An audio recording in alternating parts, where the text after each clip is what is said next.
Well, first of all, what's good about it? I mean, industrial tourism has brought us to this point. It's grown from 100 to 800 million trips a year. It's created phenomenal employment. It's helped transfer wealth from wealthy countries to poor countries.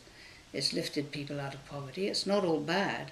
The problem is, as I said before, it's just not sustainable the way it's currently being practiced. We've grown so far, and now we're starting to see diminishing returns. And the problem for that is we haven't really added up all of the net costs associated with tourism. So we're now going to have to face paying a cost for carbon production, for example. Tourism is a heavy use of water. It displaces people from some beautiful places that they may have called home for thousands of years, but which our Western world seems to think is beautiful real estate as a playground. It has a tendency to make an awful lot of places that were different into places that look a lot alike, so that it sort of homogenizes places. And the other main problem with the industrial model is that it literally turns everything it touches into a commodity. And that's because its fundamental principles are based on a way of looking at the world as an object. So customers become objects, everyone becomes an object. And that also then starts to cheapen what you're selling.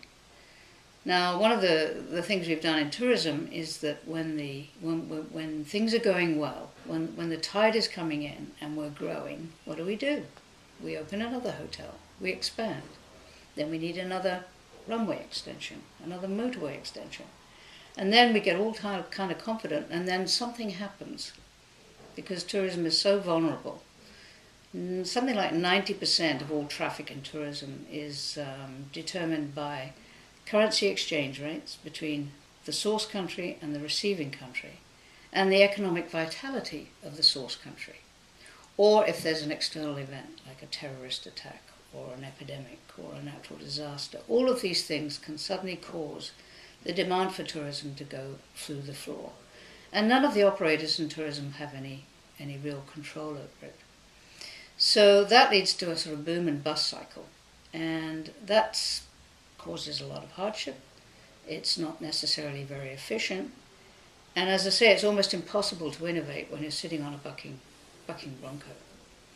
The other major challenge, of course, is that when you're in a difficult time, you drop your prices.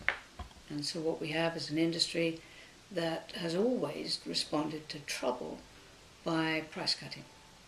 And that has meant there's an enormous competition on the basis of price. And that means cost cutting, that leads to standardization, automation, all kinds of ways of reducing your cost to maintain that margin. So it has a compound effect over time. And then the only way you can actually generate any return, any income, is to grow volume. And that's why all destinations focus on, has tourism grown this year? Because it's now a volume-based industry. So all of these things are coming together now to show that we've got to come up with a viable alternative to something that's literally running us into the ground.